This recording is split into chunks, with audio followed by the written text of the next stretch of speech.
Dragon Age the Veilguard is filled to the brim with DEI. You can make your character transgender. You can make them label themselves non-binary, which is absurd in a fantasy dragon game. But now we're finding out that there are, quote, queer consultants who worked on this game who have very interesting histories. I have a few different things to show off, but before I get into the topic, if you enjoy the content I create, check out the links in the description, join the community in my live streams, and consider supporting through Patreon or YouTube memberships. Now, you're probably not shocked to hear that this company and these developers are all activists, that the Bioware that exists today is a shell of the company they once were, much like Rocksteady with the Arkhamverse and Suicide Squad Kill the Justice League. And now, of course, we are finding out some of the activists who were behind this project. And we've been talking a lot about narrative consultants like Sweet Baby Inc., Gamers, Black Girl Gamers,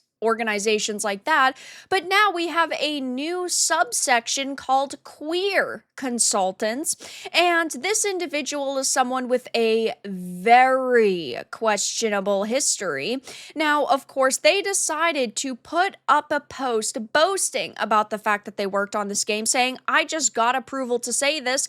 I worked on Dragon Age the Veilguard. I've been sat on this secret for nearly 4 years, and I'm so excited to finally be able to tell everyone I'm in the credits." Now, of course, gamers are asking a lot of questions and just generally roasting this individual, but if you go to their profile and you really take a look at who they are, it's questionable. They did accessibility on Life is Strange Double Exposure. They are a queer consultant, accessibility author, and you might be saying to yourself, this name seems slightly familiar, and that's because they have worked at outlets like Polygons and Kotaku's. This is actually a minimal effort article talking about Life is Strange Double Exposure, and Laura Kate here is actually mentioned, another woke activist who was brought out for the development of Double Exposure was so-called accessibility consultant Laura Kate Dale. Laura, who is another biological man that identifies as a trans woman,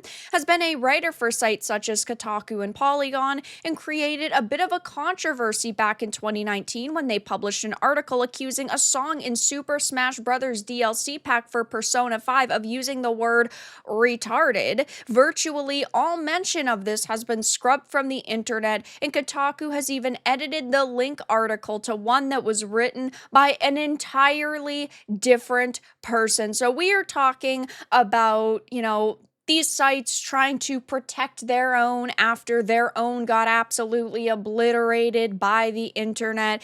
And then you have Laura Kate Dale here having just kind of the worst opinions possible, basically just trying to pick apart the gaming industry. And this has been happening for years by people like this. But if you actually head over to Laura's Wikipedia page, this is where it gets very interesting, because they like to call themselves an author. And I'm not going to go through the descriptions of all of the books they've written, but there are quite a few highlights here that just kind of prove the mental state of this individual. Dale has published 5 books. Her first book is Things I Learned from Mario's Butt, a series of gaming butt critiques. Imagine if I wrote a book titled Things I Learned from Bayonetta's Butt. Oh my god, these activists would be going bonkers. They would be freaking out about sexism and objectification and, how gamers are sexist. I mean, the whole works would be happening, but it's okay. When we publish a book titled Mario's Butt, you also have a memoir called Uncomfortable Labels, My Life as a Gay Autistic Trans Woman. Her third book, Gender Euphoria, Stories of Joy from Trans, Non-Binary, and Intersex Writers. Fourth book, Who Hunts the Whale, is co-written by her wife. And then It's actually a completely fictional, entirely made up novel set in the imaginary world of the video game industry. Written with a gamer's wit and an insider's precision, it holds the real world business up to a carnival house of mirrors to give a satirical look at the human cost of a rapacious market that must constantly be fed new content. So they like to fancy themselves a gamer, but also an insider with precision.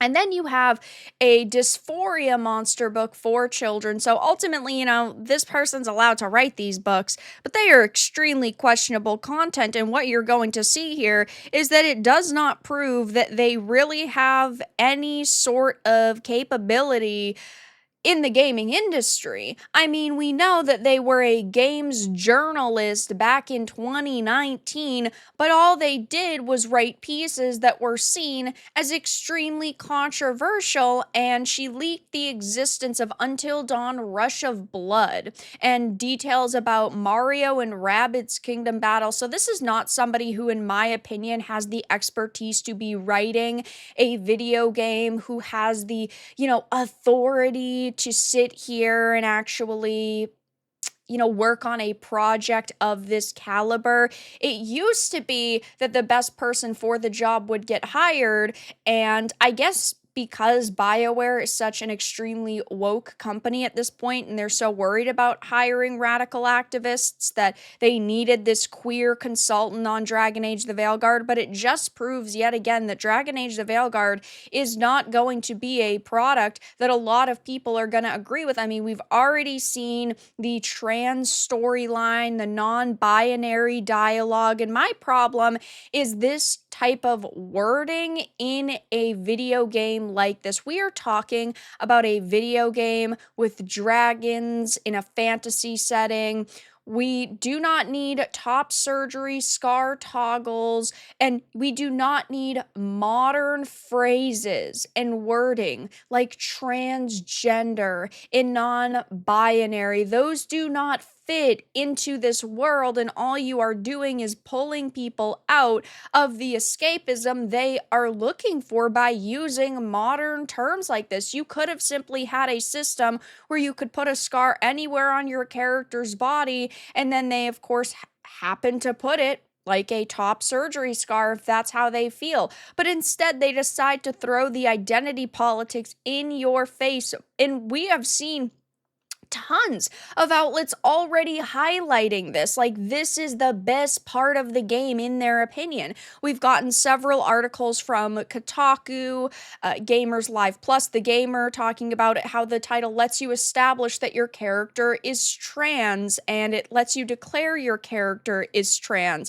It continues to get even worse because the journos are all using the same phrases within their articles, so it's either written by AI or they're going off of a script, because they all talk about how it's a return to form for BioWare. I mean, everything surrounding Veilguard right now is fucking absurd, and now we're hearing that they've got this queer consultant working on the game. So I, of course, am raising the red flags yet again. There's like a million red flags surrounding this game, and it doesn't look like it's going to get any better. I don't think that Dragon Age the Veilguard is going to come out and everybody is going to universally love it. I do think it is going to be an extremely divisive product. Maybe it will still sell, who knows, but right now this is the news that we're getting, that they hired queer consultants, and that of course they're throwing identity politics in your face time and time and time again, or at least the journos are. Maybe they're making a big fuss out of nothing and it's only one little line in the game, but I highly doubt it, given they hired people like this, which in my opinion are just as bad as Sweet Baby Inks. But that's all that I really had to discuss in this video. Let everyone know your thoughts in the comments below. If you enjoyed this, give it a like, and if you didn't, give it a dislike. I appreciate your support either way, but I'll talk to you all again in the next video really soon.